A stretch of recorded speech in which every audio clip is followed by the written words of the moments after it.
On rentre en danse classique comme on rentre dans les ordres finalement. Dans l'enfance, il y avait le mot peste.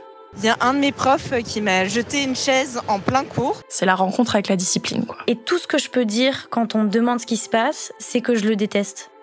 La chorégraphe star, Anne-Theresa de Kersmaker, accusée de violence psychologique. Un chorégraphe et prof de danse. Le chorégraphe harcèlement au ballet du Capitole de Toulouse. Mis en examen pour viol sur mineur. Parce que j'ai osé lui résister. J'ai osé lui dire non. Il m'a agressé en plein cours, en fait. Mais tu te rends compte de toutes ces années que t'as perdues, où tu aurais pu aller jouer au parc? C'était chacun pour sa peau, quoi. Au moment où je descends à 36 kilos, mes médecins s'inquiètent, mes parents s'inquiètent. Et il fait, en me fixant, on laisse la partie bamboula aux concernés. 3 ans de prison ont été requis contre l'artiste Yann Fabre, jugé pour harcèlement sexuel. Les attentes d'un corps d'une danseuse classique, c'est d'être longiligne. On entend parler de ce mot toute notre vie. Des danseurs, des danseuses dansent avec parfois des os cassés, des entorses, Je n'ai voulu voir que ce qu'on me disait. Je fais ce métier par passion. Et sans doute, j'ai pas voulu interroger le prix. Moi, ce que je voulais, c'était danser.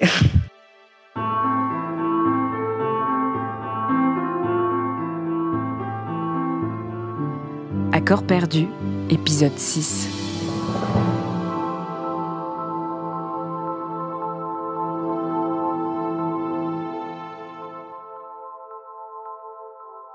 S'il y a bien quelque chose que l'on a appris pendant notre enquête, c'est à quel point le milieu de la danse peut être violent. Les corps, les esprits sont maltraités.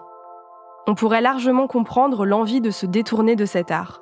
Et certaines personnes essaient de repenser le système. La première question qui se pose serait « Comment enseigner la danse autrement ?» Justement, on a voulu rencontrer Véronique Doisneau, une ancienne danseuse du ballet de l'Opéra national de Paris. Au moment de prendre sa retraite, à l'âge de 40 ans, elle s'est donc dirigée vers l'enseignement. Depuis 20 ans, Véronique donne des cours de danse à des enfants qui se destinent à passer pro. Dès sa prise de poste, elle a réfléchi à sa propre pédagogie. Donc moi, quand j'ai commencé dans l'enseignement, évidemment, je sortais d'un rythme de corps de ballet qui était quand même beaucoup plus tonique que l'enseignement. Et en fait, je me suis déjà, dans un premier temps, attachée au fait d'essayer que ce que je formulais aux enfants ne soit pas sur un mode agressif, soit le plus respectueux possible, tout en étant suffisamment ciblé comme demande pour que l'enfant puisse accéder au progrès éventuel qu'il peut faire. C'est pas simple, parce que je suis d'un siècle où on ne s'encombrait pas de ce genre de choses. Et donc, du coup, on a tous été structurés par des professeurs qui, comme on dit gentiment, ne mâchaient pas leurs mots. Sauf que moi, j'ai démarré la danse avec une professeure qui était excessivement respectueuse. Vous voyez? Donc, c'est quand je suis arrivée de ma province à Paris, comme on dit, que j'ai découvert ça. Au départ, j'ai pas compris, Donc, du coup, qu'est-ce qui se passe quand on vit 40 ans dans un milieu qui fonctionne comme ça? On finit par fonctionner comme ça aussi. Inès, ancienne danseuse, souligne un fait important. La plupart des enseignants sont d'anciens danseurs qui n'ont pas reçu de formation pédagogique. C'est très rare qu'une école de danse soit accueillante et qu'il y ait une structure saine pour les élèves. Je pense qu'il y a des écoles qui essayent, mais c'est vraiment ce cercle vicieux de profs traumatisés qui enseignent à des enfants en les traumatisant, et ensuite ces enfants grandissent et forcément ils ont seulement connu ce genre de trauma et ils le transmettent à eux aussi, leurs élèves. Après des années de maltraitance de la part de la directrice de son école, suivie d'une période d'insertion professionnelle compliquée, Inès a fait une croix sur son rêve de devenir danseuse. C'était il y a 4 ans. Le moment où je prends la décision, parce que je l'ai prise, ça m'est pas tombé dessus, mais je prends vraiment la décision d'arrêter ce métier. J'ai l'impression que c'est une rupture, que je déçois la Inès de 6 ans qui rêve d'en faire son métier. J'ai vraiment l'impression que je la laisse tomber. Et c'est quand même très difficile à accepter. Mais je me réjouis pour la première fois de ce qui arrive. Parce que je pense que j'étais tellement dans la crainte de si je me blesse, si j'arrive à payer mes factures, si je suis dans une bonne compagnie. Et là, tout à coup, une porte se ferme, mais toutes les autres portes s'ouvrent. Et là, vraiment, ouais, je me réjouis du futur. Et c'est un renouveau.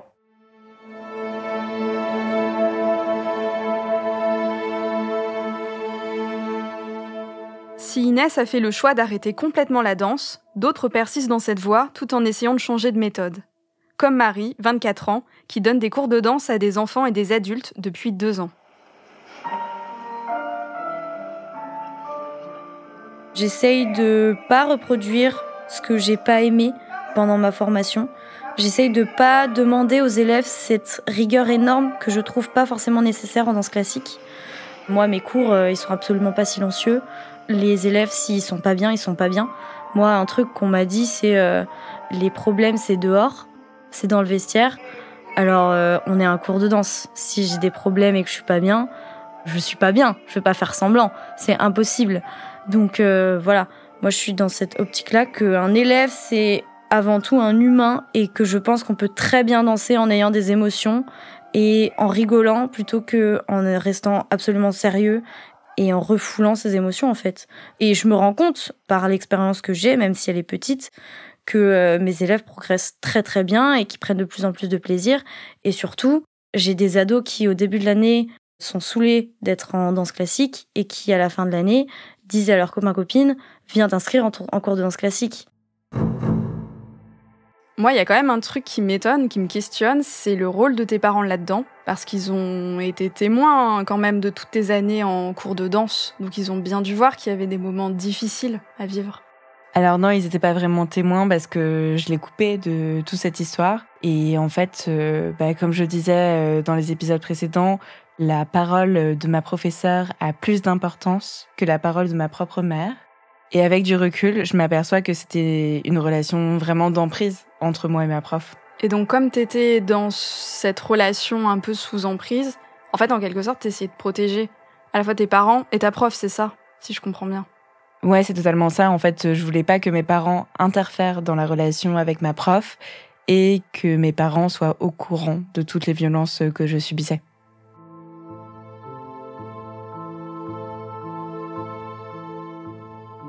Marion non plus n'a pas su dire sa souffrance à ses parents. Elle avait déjà du mal à la comprendre. Quand, à 10 ans, elle leur demande de lui acheter du matériel pour travailler son coup de pied, ils s'exécutent en toute confiance. Mes parents, ce qu'ils veulent, c'est que je sois heureuse. Et ce qui est terrible pour eux, c'est de me voir malheureuse. Mais en fait, ils savent pas vraiment ce qui se passe. Oui, je leur ai demandé d'acheter des poids, tout ça. Mais ils font confiance aux professeurs de danse qui m'encadrent. Je leur dis que ça, c'est des choses qu'on me dit d'acheter parce que c'est bien pour mes exercices, que j'en ai besoin. Et du coup, ils sont aussi un peu comme moi, quoi, un peu impressionnés en fait par ces personnes qui détiennent un savoir. Et c'est sachant cette élite quoi, de la danse classique face auquel on se sent tout petit et à qui on dit oui. Si c'est ce que vous pensez qu'on doit faire, alors on le fait, quoi. En travaillant ce fameux coup de pied, Marion finira par se casser les os des pieds.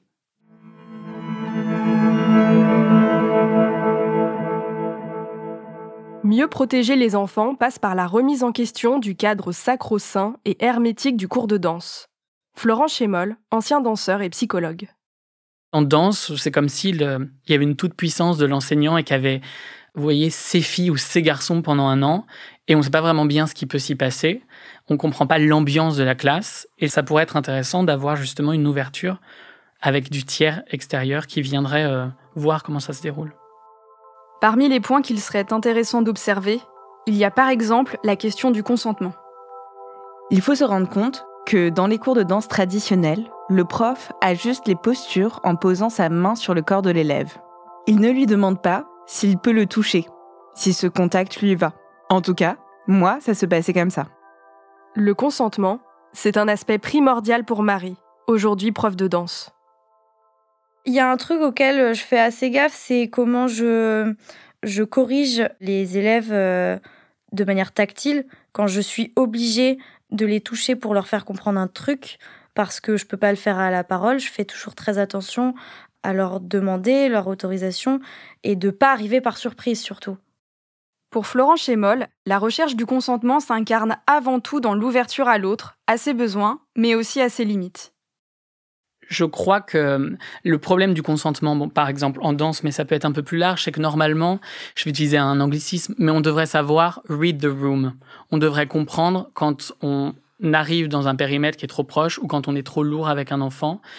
Et on devrait pouvoir poser des questions, et c'est normalement ce qu'on fait dans le consentement. On dit, tiens, est-ce que là, je peux te toucher ? Alors, on va peut-être pas le demander tous les jours, mais on peut percevoir s'il y a une forme de vulnérabilité émotionnelle ce jour-là, en contenant, et contenir comme quand on vient rassurer quelqu'un, ce sera jamais mal perçu. Surtout si c'est fait devant d'autres. Par contre, dans une relation duel, dans un studio à deux, oui, là, ça peut être plus questionnant, mais dans un groupe, je vois pas trop où est le problème de toucher à partir du moment où on sait que c'est fait avec une forme d'ouverture, de gentillesse et de sympathie et d'aide.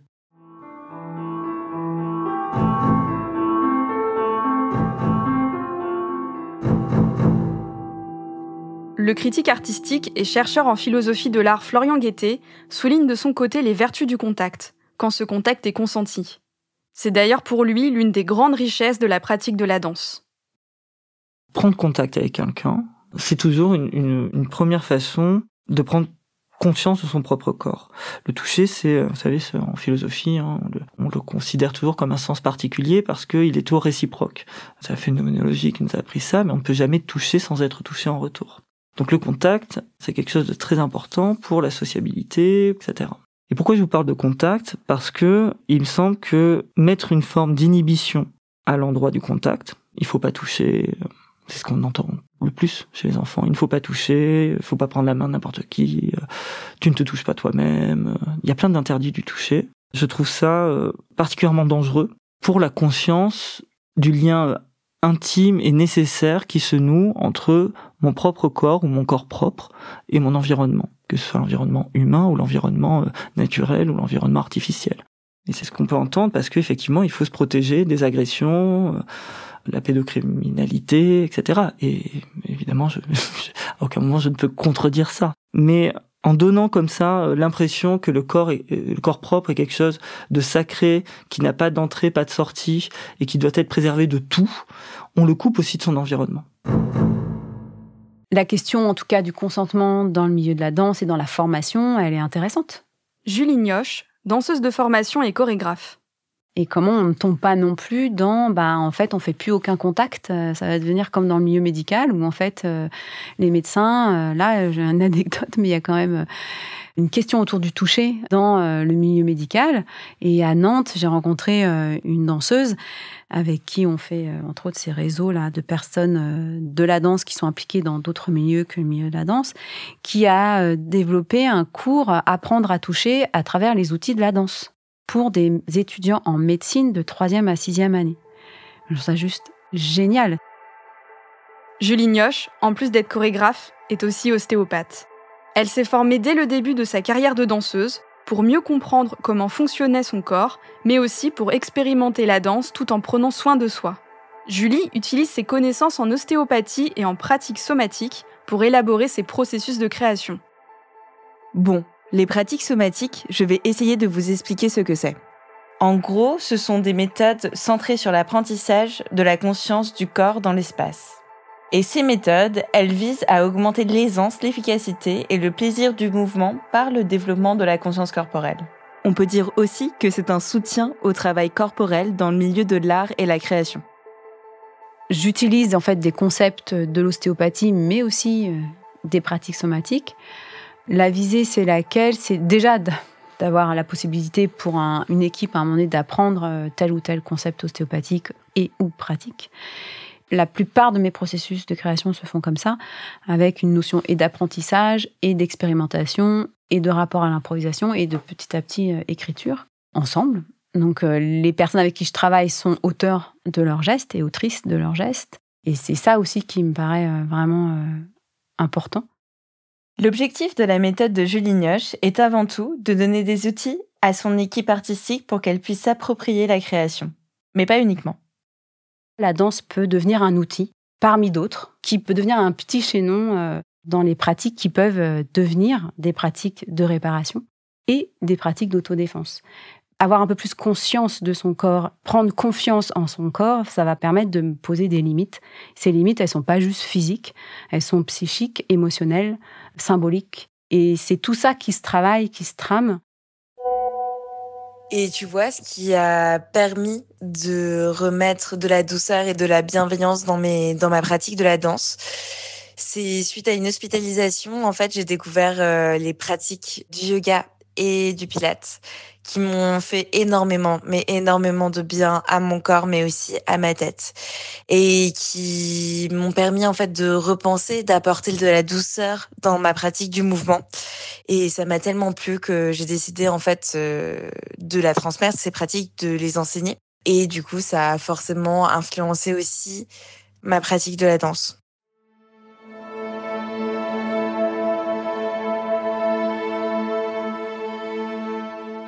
Moi, sur la question de l'effort, qui est donc quelque part une sorte de donnée incontournable de la danse, il n'y a pas de danse sans effort, j'aurais tendance à distinguer l'effort subi et l'effort souverain. L'effort et la discipline sont au centre de la réflexion de Florian Guettet. En partant de sa connaissance des raves et des free parties, des milieux où la danse se pratique librement, il crée une distinction entre ces deux types d'efforts. L'effort subi, que la discipline impose, et l'effort souverain, que l'on fait pour le seul plaisir qu'il nous procure. Hegel parle beaucoup de la maîtrise, et on pourrait rapprocher la maîtrise de l'effort subi.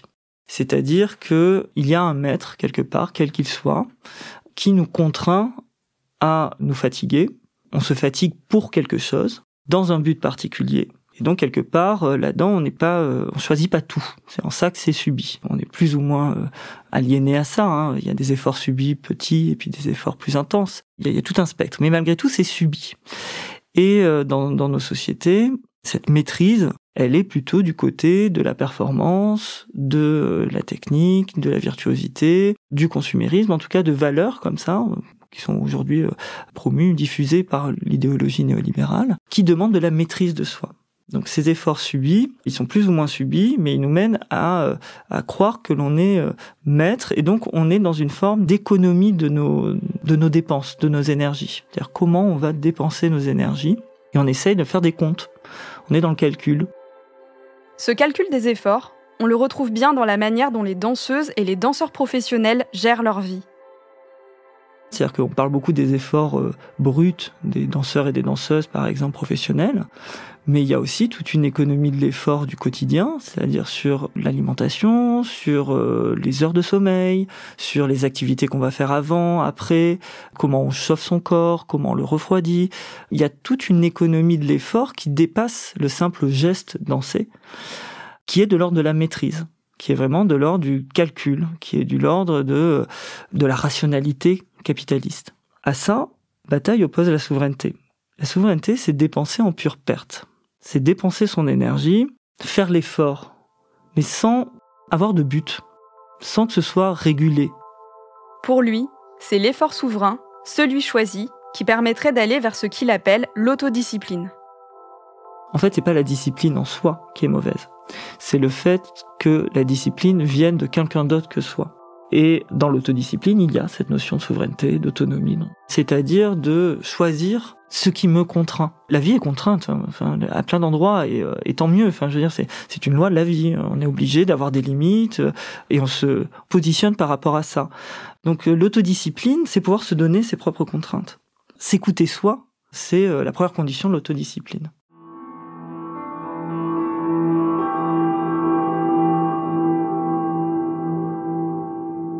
S'écouter, Héloïse a fini par le faire. Après avoir fait ses classes à l'école de danse de l'Opéra de Paris, puis être entrée dans le ballet à l'âge de 17 ans, elle a un jour un déclic. Je me sens presque punie, obligée d'exécuter quelque chose qui pour moi n'a pas de sens, et même artistiquement que je commence à trouver violent en fait de mettre ces choses-là en scène tous les jours devant 2000 personnes.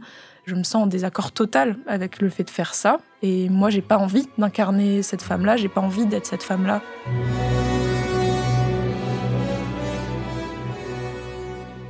Quand je dois encore faire quelques dates du Lac des Cygnes, et c'était en tournée, je le subis genre vraiment. Et je me souviens d'un spectacle où pendant les pauses du Lac des Cygnes, qui sont très très longues et très douloureuses, vraiment je me dis plus jamais.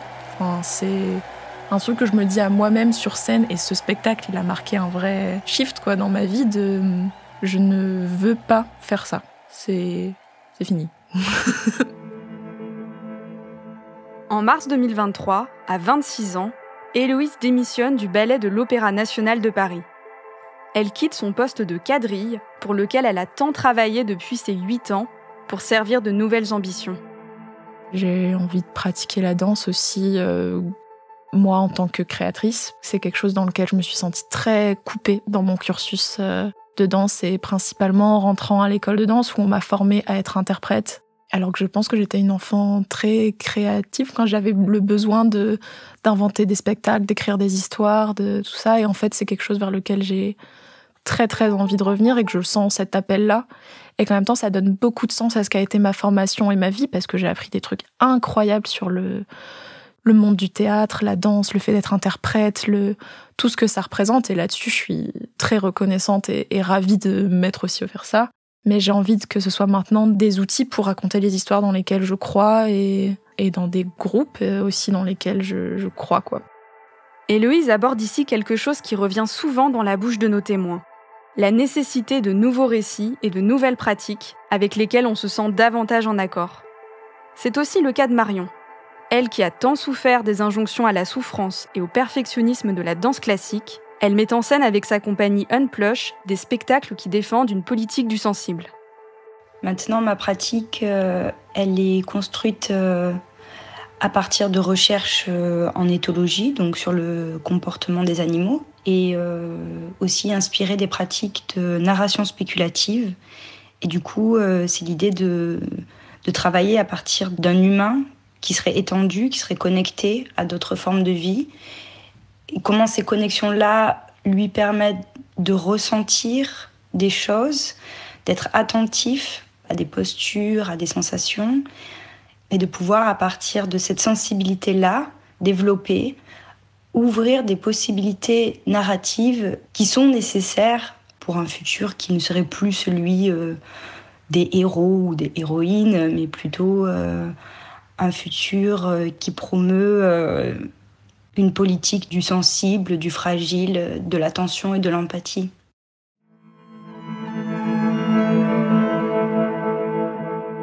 Dans l'immédiat, les violences multiples faites aux danseuses et aux danseurs imposent d'actionner un frein d'urgence. Selon la critique chercheuse et danseuse flamande Ilse Gekier, la première étape est celle d'une prise de conscience collective. The first thing we need is awareness. Awareness, awareness and more awareness. La première chose dont nous avons besoin, c'est de sensibilisation. Sensibilisation et de sensibilisation. Et tous les ans, des centaines de danseurs deviennent professionnels, arrivent sur scène avec leurs rêves, probablement aveuglés par tout ce qui leur arrive, ce qui peut devenir un problème. C'est pour ça que le partage d'expériences est vraiment super important pour cette nouvelle génération. C'est pour ça qu'on a besoin de sensibilisation et d'un changement de culture. Bien sûr, plus ces histoires existent et plus le monde de la danse est forcé de changer. Et on arrive à un moment où il y a des gens à des positions de pouvoir qui réalisent qu'ils ont du pouvoir et qu'ils peuvent être acteurs du changement. First, they need to acknowledge that they actually have power and that they can make a change. Et coucou Lola, je viens de voir sur Instagram, là, il y a des comptes qui se créent en ce moment sur des témoignages de danseurs et de danseuses, une libération de la parole dans le milieu de la danse, sur des violences qui, elles, ont subi pendant leurs années de formation ou pendant des contrats. Donc c'est en train de bouger là. Pendant les longs mois d'enquête de ce podcast, des voix se sont faites entendre pour exiger la fin de la maltraitance. Sur Instagram, plusieurs comptes sont apparus. Danse et respect, Danse et mots, Union, Danse, Syndicat ou encore La Crécelle Journal. Sur ce compte, il y a un post intitulé « Nécessité et difficulté d'un MeToo danse ». Il relaie des dénonciations d'agressions et de harcèlement sexuel commises par un professeur de danse sur ses élèves. Cathy croit en la force de la contestation qui monte. La violence comme moteur de l'apprentissage et de la pratique de la danse est peut-être une facilité, mais pas une fatalité. Aujourd'hui âgée de 25 ans, la danseuse appelle ses consoeurs et confrères à s'unir pour changer le système et sortir de la violence. C'est ce qu'elle nous explique quand on lui demande ce qui la motive à nous raconter son histoire. C'est pas juste mon histoire en fait. C'est une histoire qui est partagée par beaucoup trop de personnes. Et enfin, c'est déjà assez grave si c'était juste un cas isolé, mais sauf qu'en fait, ça ne l'est pas du tout. Et c'est pas normal. Et vraiment, ouais, je veux témoigner pour que, déjà pour qu'il y ait une prise de conscience, en fait, et pour faire prendre conscience aux danseurs et danseuses que, faut qu'on se parle, faut qu'on ait confiance les uns avec les autres, et qu'on s'écoute et qu'on se respecte, et qu'on est beaucoup plus forte qu'eux. Et malgré tout ce qu'ils nous disent, en fait, malgré tout ce qu'ils veulent nous faire passer en mode, oui, la danse, t'es isolé, blabla, si tu parles, tu seras tout seul, c'est faux. C'est complètement faux. Vous venez d'écouter le dernier épisode d'Accords perdus, un podcast écrit par Lola Berthet et documenté par Lola Rudroff, produit et réalisé par Slate Podcast. Avec les témoignages des danseuses Inès, Marie, Marion, Héloïse et Cathy. Et les propos de Véronique Doineau, Florent Chémol, Florian Guettet, Julie Nioche et Ilse Guéquière. Un grand merci au collectif La Permanence, à la chorégraphe Cécile Proust, à l'enseignante Céline Talon, à la journaliste spécialisée Céline Gauthier et à la danseuse Ava Udry pour leurs éclairages. Un grand merci à toutes mes connaissances danseuses qui m'ont inspiré ce podcast. Et un merci particulier à Louise, qui se reconnaîtra. Direction éditoriale, Christophe Caron. Production éditoriale, Lina Pareja. Réalisation et montage, Aurélie Rodriguez. Musique, Arnaud Denzler.